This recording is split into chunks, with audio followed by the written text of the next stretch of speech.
जय श्री राधे कृष्ण। आप सभी का स्वागत है आपके अपने YouTube चैनल कथा सुख में। प्रिय श्रोताओं, आज बृहस्पतिवार के दिन सुनिए बृहस्पतिवार व्रत की अति ही पावन और दुर्लभ व्रत कथा। भारतवर्ष में एक प्रतापी और दानी राजा राज्य करता था। वह नित्य गरीबों और ब्राह्मणों की सहायता करता, लेकिन यह बात उसकी रानी को पसंद नहीं थी। वह न तो गरीबों को दान देती और न ही भगवान का पूजन करती, और राजा को भी दान देने से मना किया करती थी। एक दिन राजा शिकार खेलने वन को गए तो रानी महल में अकेली थी। उसी समय बृहस्पति देव साधु वेश में राजा के महल में भिक्षा के लिए गए और भिक्षा मांगी, लेकिन रानी ने भिक्षा देने से इनकार किया और कहा कि हे साधु महाराज, मैं तो इस दान पुण्य से तंग आ गई हूँ। मेरे पति ही दान पुण्य के लिए बहुत हैं, अतः मेरी यह इच्छा है कि यह समस्त धन संपत्ति नष्ट हो जाए ताकि मैं आराम से रह सकूं। तब साधु ने कहा कि देवी, तुम तो बड़ी ही विचित्र हो। धन संतान तो सभी चाहते हैं, पुत्र और लक्ष्मी तो पापी के घर में भी होने चाहिए। यदि तुम्हारे पास अधिक धन है तो तुम भूखों को भोजन दो, प्यासों के लिए प्याऊ बनवाओ, मुसाफिरों के लिए धर्मशालाएं खुलवाओ, और जो निर्धन अपनी कुंवारी कन्याओं का विवाह नहीं कर सकते उनका विवाह करा दो। ऐसे और कई काम हैं जिनके करने से तुम्हारा यश लोक परलोक में फैल जाएगा। वह बोली, महाराज, आप मुझे कुछ न समझाएं, मैं ऐसा धन नहीं चाहती जो हर जगह बांटती फिरूं। साधु ने उत्तर दिया कि यदि तुम्हारी ऐसी ही इच्छा है तो तथास्तु। तुम ऐसा करना कि बृहस्पतिवार को घर लीपकर पीली मिट्टी से अपना सिर धोकर स्नान करना, भट्टी चढ़ाकर कपड़े धोना। ऐसा करने से आपका सारा धन नष्ट हो जाएगा। इतना कहकर वह साधु महाराज वहां से आलोप हो गए। साधु के कहे अनुसार बातों को पूरा करते हुए रानी को केवल 3 बृहस्पतिवार ही बीते थे कि उनकी समस्त धन संपत्ति नष्ट हो गई। भोजन के लिए राजा का परिवार तरसने लगा। तब एक दिन राजा ने रानी से कहा कि हे रानी, तुम यहीं रहो, मैं दूसरे देश को जाता हूँ, क्योंकि यहाँ पर सभी लोग मुझे जानते हैं, इसलिए मैं कोई छोटा कार्य नहीं कर सकता। ऐसा कहकर राजा परदेश चला गया। वहाँ वह जंगल से लकड़ी काट कर लाता और शहर में बेचता। इस तरह वह अपना जीवन व्यतीत करने लगा। इधर राजा के परदेश जाते ही रानी और दासी दुखी रहने लगे। एक बार जब रानी और दासी को 7 दिन तक बिना भोजन के रहना पड़ा तो रानी ने अपनी दासी से कहा कि हे दासी, पास के नगर में मेरी बहन रहती है, वह बड़ी ही धनवान है, तू उसके पास जा और कुछ ले आ ताकि थोड़ा बहुत गुजर बसर हो सके। तब दासी रानी की बहन के पास चली गई, लेकिन उस दिन गुरुवार था और रानी की बहन उस समय बृहस्पतिवार व्रत की कथा सुन रही थी। दासी ने रानी की बहन को अपनी रानी का संदेश दिया, लेकिन रानी की बहन ने उसका कोई भी उत्तर नहीं दिया। जब दासी को रानी की बहन से कोई भी उत्तर नहीं मिला तो वह बहुत दुखी हुई और उसे क्रोध भी आया।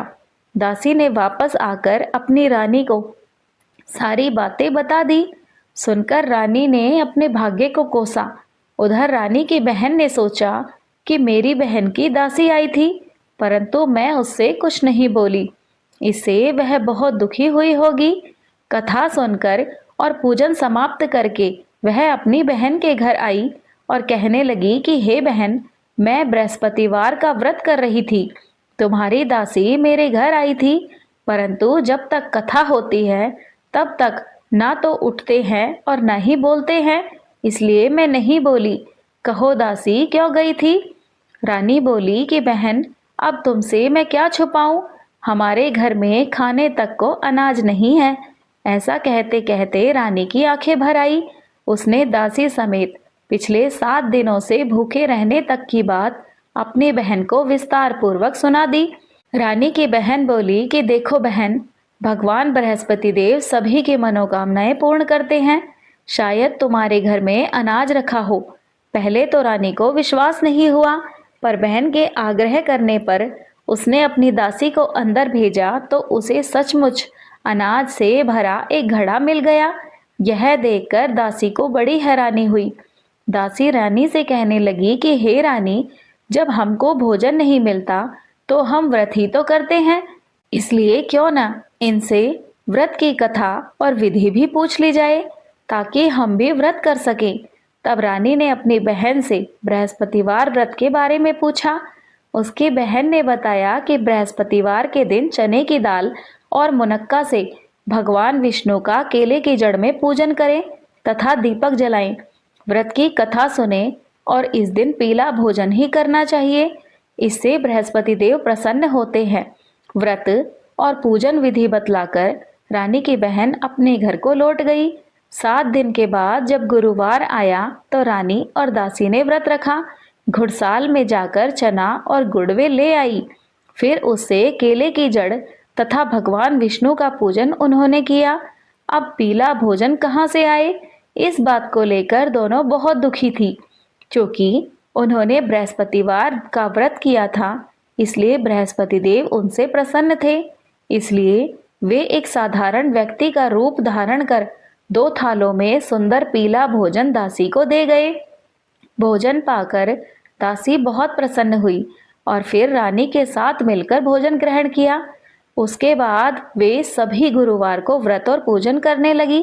बृहस्पति देव भगवान की कृपा से उनके पास फिर से धन संपत्ति आ गई, परंतु रानी फिर से पहले की तरह आलस्य करने लगी। तब दासी बोली कि देखो रानी, तुम पहले भी इस प्रकार आलस्य करती थी। तुम्हें धन रखने में कष्ट होता था, इस कारण सभी धन नष्ट हो गया। और अब जब भगवान बृहस्पति की कृपा से धन मिला है तो तुम्हें फिर से आलस्य होता है। रानी को समझाते हुए दासी कहने लगी कि बड़ी मुसीबतों के बाद हमने यह धन पुनः पाया है, इसलिए हमें दान पुण्य करना चाहिए, भूखे मनुष्यों को भोजन कराना चाहिए और धन को शुभ कार्यों में खर्च करना चाहिए, जिससे तुम्हारे कुल का यश बढ़ेगा, स्वर्ग की प्राप्ति होगी और पितृ प्रसन्न होंगे।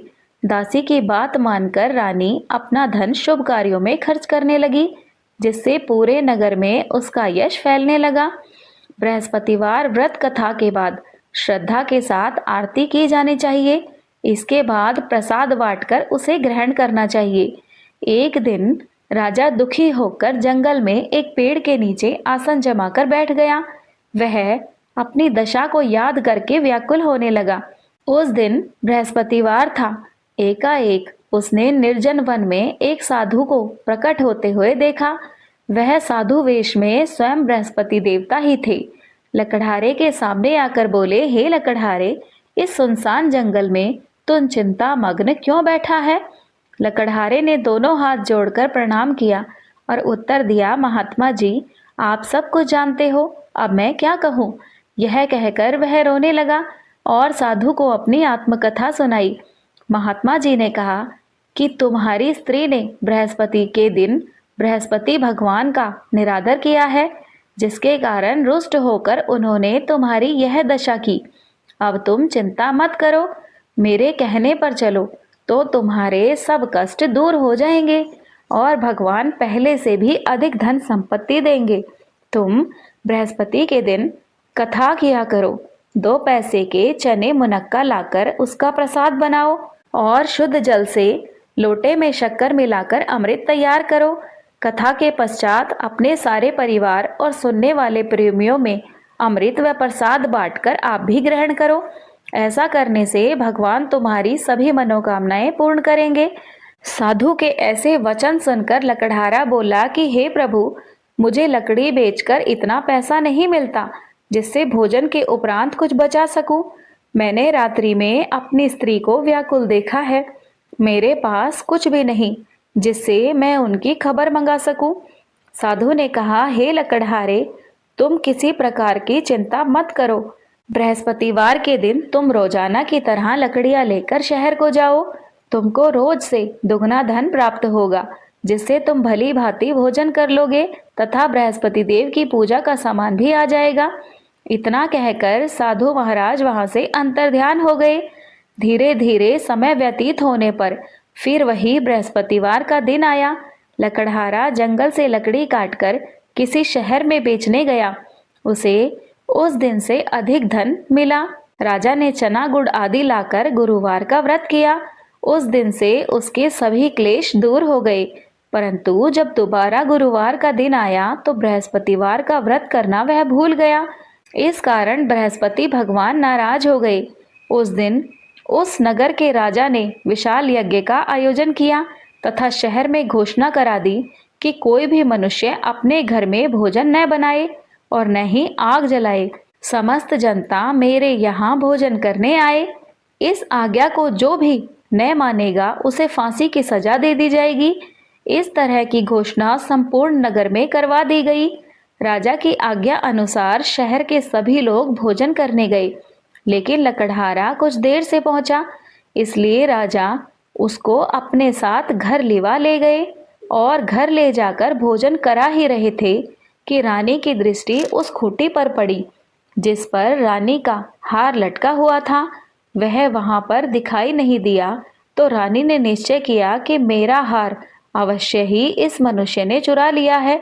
उसी समय सिपाहियों को बुलाकर उसको कारागार में डलवा दिया। जब लकड़हारा कारागार में पड़ गया और बहुत दुखी होकर विचार करने लगा कि न जाने कौन से पूर्व जन्म के कर्म से मुझे यह दुख प्राप्त हुआ है, और उसी साधु को याद करने लगा जो जंगल में मिला था। उसी समय तत्काल बृहस्पति देव साधु के वेश में प्रकट हुए और उसकी दशा को देखकर कहने लगे कि अरे मूर्ख, तूने बृहस्पति देव की कथा नहीं करी, इस कारण तुझे दुख प्राप्त हुआ है। अब चिंता मत कर, बृहस्पतिवार के दिन कारागार के दरवाजे पर 4 पैसे तुझे पड़े मिलेंगे। तू उनसे बृहस्पति देव की पूजा करना, तेरे सभी कष्ट दूर हो जाएंगे। बृहस्पति के दिन उसे 4 पैसे मिले। लकड़हारे ने व्रत की कथा कही और उसी रात्रि को बृहस्पति देव ने उस नगर के राजा को स्वप्न में कहा कि हे राजा, तूने जिस आदमी को कारागार में बंद किया है वह निर्दोष है, राजा है, उसे छोड़ देना। रानी का हार उसी खूंटी पर लटका है। अगर तुम ऐसा नहीं करोगे तो मैं तुम्हारे राज्य को नष्ट कर दूंगा। इस तरह रात्रि के स्वप्न को देखकर राजा प्रातःकाल शीघ्र उठा और खूंटी पर हार देखकर लकड़हारे को बुलाकर क्षमा मांगी तथा लकड़हारे को योग्य सुंदर वस्त्र आभूषण देकर विदा किया। बृहस्पति देव की आज्ञा अनुसार लकड़हारा अपने नगर को चल दिया। राजा जब अपने नगर के निकट पहुंचा तो उसे बड़ा आश्चर्य हुआ। नगर में पहले से भी अधिक बाग, तालाब, कुएं, बहुत सी धर्मशालाएं, मंदिर आदि बन गई हैं। राजा ने पूछा कि भाई, यह बाग और धर्मशालाएं किसकी हैं? तब नगर के सब लोग कहने लगे कि ये सब तो रानी और बांदी के हैं। तो राजा को आश्चर्य हुआ और क्रोध भी आया। जब रानी ने यह खबर सुनी कि राजा आ रहे हैं तो उन्होंने बांदी से कहा कि हे दासी, देख, राजा हमको कितनी बुरी हालत में छोड़ गए थे। हमारी ऐसी हालत देखकर वे लौट ना जाए, इसलिए तू दरवाजे पर खड़ी हो जा। आज्ञा अनुसार वह दासी दरवाजे पर खड़ी हो गई। जब राजा आए तो उन्हें अपने साथ लिवा लाई। तब राजा ने क्रोध करके अपनी रानी से पूछा कि यह धन तुम्हें कैसे प्राप्त हुआ है? उन्होंने कहा, हमें यह सब धन बृहस्पति देव के इस व्रत के प्रभाव से प्राप्त हुआ है। तब राजा ने निश्चय किया कि 7 रोज बाद तो सभी बृहस्पति देव का पूजन करते हैं, परंतु मैं प्रतिदिन दिन में 3 बार कहानी तथा रोज व्रत किया करूंगा। अब तो हर समय राजा के दुपट्टे में चने की दाल बंधी रहती तथा वह दिन में 3 बार कहानी कहता। एक रोज राजा ने विचार किया कि चलो अपनी बहन के यहाँ हो आए। इस तरह निश्चय कर राजा घोड़े पर सवार हो अपनी बहन के यहाँ चल दिया। मार्ग में उसने देखा कि कुछ आदमी एक मुर्दे को लिए जा रहे हैं। उन्हें रोककर राजा कहने लगा, अरे भाइयों, मेरी बृहस्पति देव की कथा सुन लो। वे बोले, लो, हमारा तो आदमी मर गया, इसको अपनी कथा की पड़ी है। परंतु कुछ आदमी समझदार थे, बोले, अच्छा भाई कहो। राजा ने चने की दाल निकाली और जब कथा आधी हुई तो मुर्दा हिलने लगा, और जब कथा समाप्त हुई तो राम राम कहकर वह मनुष्य उठ खड़ा हुआ। आगे मार्ग में एक किसान खेत में हल चला रहा था। राजा ने उसे देखा और उससे कहा कि अरे भैया, तुम मेरी बृहस्पतिवार की कथा सुन लो। किसान बोला कि जब तक मैं तेरी कथा सुनूंगा तब तक 4 हरैया जोत लूंगा। जा, अपनी कथा किसी और को सुनाना। इस तरह राजा आगे चलने लगा। राजा के हटते ही बैल तो पछाड़ खाकर गिर गए तथा किसान के पेट में बड़े जोर का दर्द होने लगा। उसी समय उसकी माँ रोटी लेकर आई। उसने जब यह देखा तो अपने पुत्र से सब हाल पूछा।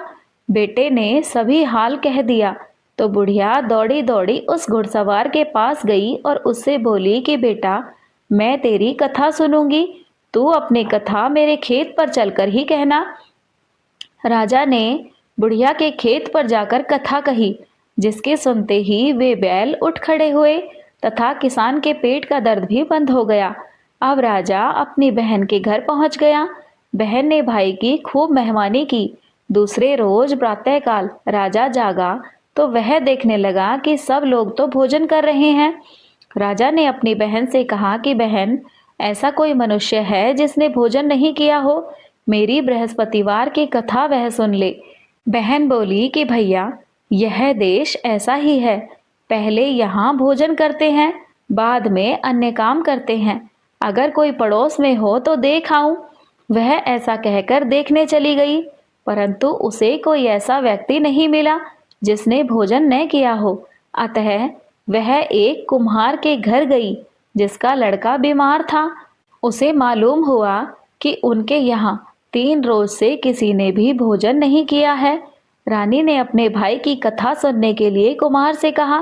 वह तैयार हो गया। राजा ने जाकर बृहस्पतिवार की कथा कही, जिसको सुनकर उसका बीमार लड़का ठीक हो गया। अब तो राजा की प्रशंसा होने लगी। एक रोज राजा ने अपनी बहन से कहा कि बहन, हम अपने घर को जाएंगे, तुम भी तैयार हो जाओ। रानी की बहन ने अपनी सास से कहा तो सास ने कहा कि हाँ, तू चली जा, परंतु अपने लड़कों को मत ले जाना, क्योंकि तेरे भाई के कोई औलाद नहीं है। बहन ने अपने भाई से कहा कि भैया, मैं तो चलूंगी, पर कोई बालक नहीं जाएगा। तब राजा बोला कि जब कोई बालक नहीं जाएगा तो तुम्हें क्या करोगी? बड़े दुखी मन से राजा अपने नगर को लौट आया।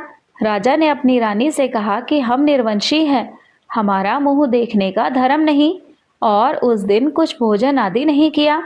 रानी बोली, हे प्रभु, बृहस्पति देव ने हमें सब कुछ दिया है, वे हमें औलाद भी अवश्य देंगे। उसी रात बृहस्पति देव ने राजा के स्वप्न में कहा कि हे राजा, उठ, सभी सोच त्याग दे, तेरी रानी गर्भ से है। राजा की यह बात सुनकर वह बड़ा खुश हुआ। 9वें महीने में उसके चंद्रमा के समान एक पुत्र प्राप्त हुआ। तब राजा बोला, हे रानी, स्त्री बिना भोजन के तो रह सकती है, परंतु बिना कहे नहीं रह सकती। जब मेरी बहन आए तो तुम उससे कुछ मत कहना। रानी ने सुनकर हाँ कर दिया। लेकिन जब राजा की बहन ने यह शुभ समाचार सुना तो वह बहुत खुश हुई और बधाई लेकर अपने भाई के यहाँ आई। तब रानी ने कहा कि घोड़ा चढ़कर तो नहीं आई, गधा चढ़ी आई। राजा की बहन बोली कि भाभी, मैं इस प्रकार न कहती तो तुम्हें पुत्र प्राप्त कैसे होता? बृहस्पति देव भगवान ऐसे ही हैं, जैसी जिसके मन में कामनाएं हैं सभी को पूर्ण करते हैं। जो सद्भावना पूर्वक बृहस्पतिवार का व्रत करता है, व्रत की कथा पढ़ता, सुनता है, दूसरों को सुनाता है, बृहस्पति देव उसकी सभी मनोकामनाएं पूर्ण करते हैं। तो सभी प्रेम से बोलिए, बृहस्पति देव भगवान की जय। आप सुनिए बृहस्पति देव भगवान जी की आरती। जय बृहस्पति देवा स्वामी, जय बृहस्पति देवा, छिन छिन भोग लगाऊं, छिन छिन भोग लगाऊं, कदली फल मेवा। ओम जय बृहस्पति देवा, तुम पूर्ण परमात्मा, तुम अंतर्यामी, स्वामी तुम अंतर्यामी।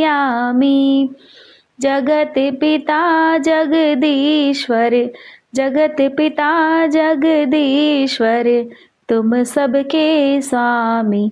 ओम जय बृहस्पति देवा। चरणामृत निज निर्मल, सब पातक हरता, स्वामी सब पातक हरता।